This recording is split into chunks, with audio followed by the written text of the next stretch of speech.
Wa qila falamma adzabahu qaumuhu wa sara muhtadiran kasafallahu ta'ala an basarihil gita'a wara'al jannah. Dan dikatakan oleh suatu pendapat ketika kaumnya menyiksa Habib An-Nazar maksudnya, dan beliau sedang mengalami sakaratul maut, maka Allah menyingkap tabir dari pandangan Habib dan beliau bisa melihat surga.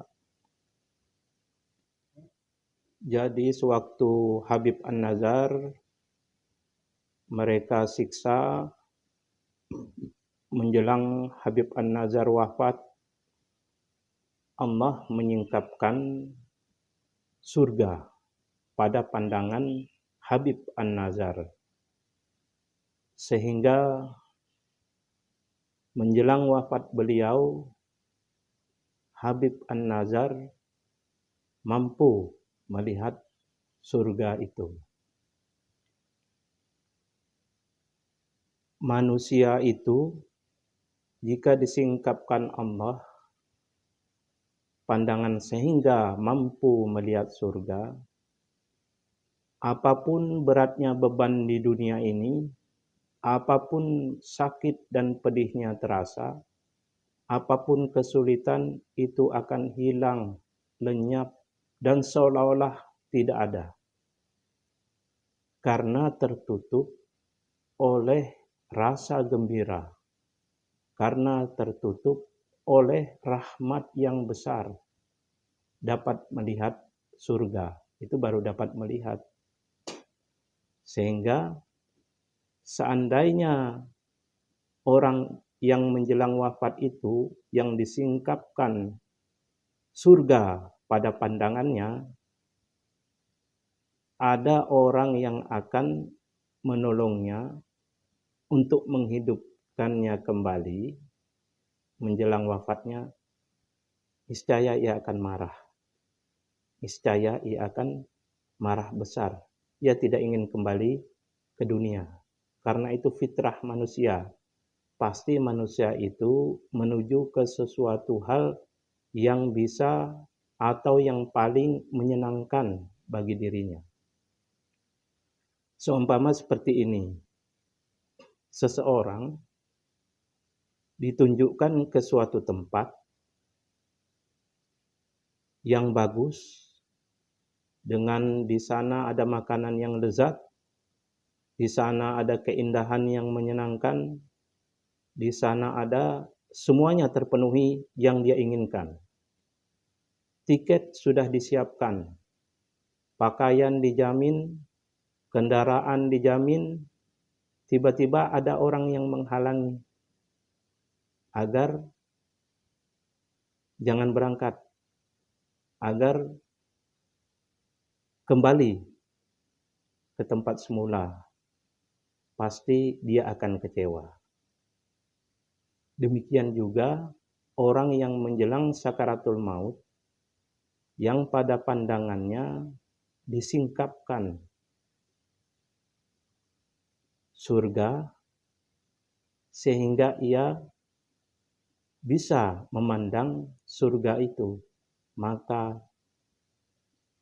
sudah pasti, sudah tentu jiwanya menjadi tenang dan gembiralah ia.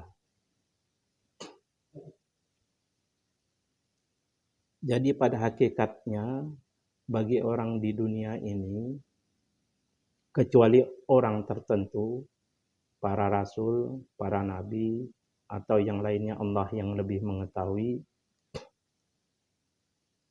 bagi orang awam atau pada umumnya surga itu atau neraka itu sesuatu hal kesamaannya tidak pernah terlintas pada pikiran.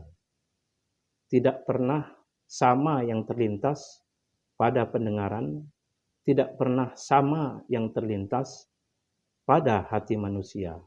Jadi semua perumpamaan yang dibuat manusia pada umumnya itu salah, jauh daripada dekat, apalagi benar.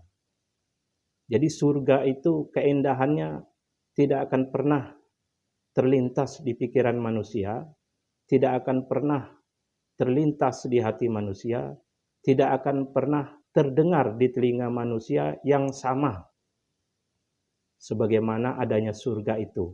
Demikian pula neraka. Jadi perkiraan seluruh manusia itu tetap berbeda. Seumpamanya begini. Orang yang belum pernah makan nasi goreng di suatu tempat, lalu orang yang makan nasi goreng itu menceritakan kepada kawannya yang belum pernah makan nasi goreng. Dan melihatnya pun belum pernah. Apakah kira-kira persepsi orang yang mendengar cerita itu sama seperti yang dirasakan dengan orang yang pernah makan nasi goreng? Tentu berbeda. Atau jenis makanan yang lain, atau keadaan yang lain. Pasti berbeda. Apalagi surga, apalagi neraka. Pasti berbeda. Jadi dahsyatnya neraka itu belum pernah terlintas di pikiran, belum pernah terdengar di telinga, belum pernah terlintas di hati yang sama dahsyatnya. Begitu juga bagusnya surga, keindahannya surga, kesenangan yang ada di dalam surga itu belum pernah terlintas di pikiran, belum pernah terlintas di pandangan, belum pernah terlintas di hati yang sama dengan keadaan yang sesungguhnya. Makanya surga dan neraka itu digaibkan oleh Allah Ta'ala. Jika ia melihat neraka, ia akan bersedih seumur hidupnya di dunia. Jika ia ditampakkan surga, jika ia bisa melihat surga, maka ia beribadah terus setiap hari. Semua manusia beribadah terus. Tukang jahit berhenti menjahit karena mereka ingin beribadah saja.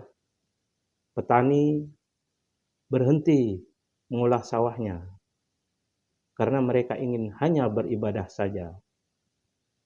Pak Presiden berhenti jadi presiden. Semua itu diserahkannya ke bagi yang mau karena ia ingin beribadah saja. Akhirnya semua kehidupan, kebutuhan akan kehidupan di dunia ini tidak terpenuhi. Petani tidak ada, akhirnya orang tidak bisa makan, minum, pakaian tidak ada. Karena penjahitnya berhenti menjahit, demikian juga yang lainnya. Akhirnya kacaulah kehidupan di dunia ini. Sehingga itu maksudnya Allah menggaibkan surga dan neraka. Allah menutup dengan hijabnya surga dan neraka sehingga manusia tidak bisa melihatnya. Itu semata-mata karena kasih sayang Allah, semata-mata karena rahmat Allah untuk kehidupan manusia di dunia.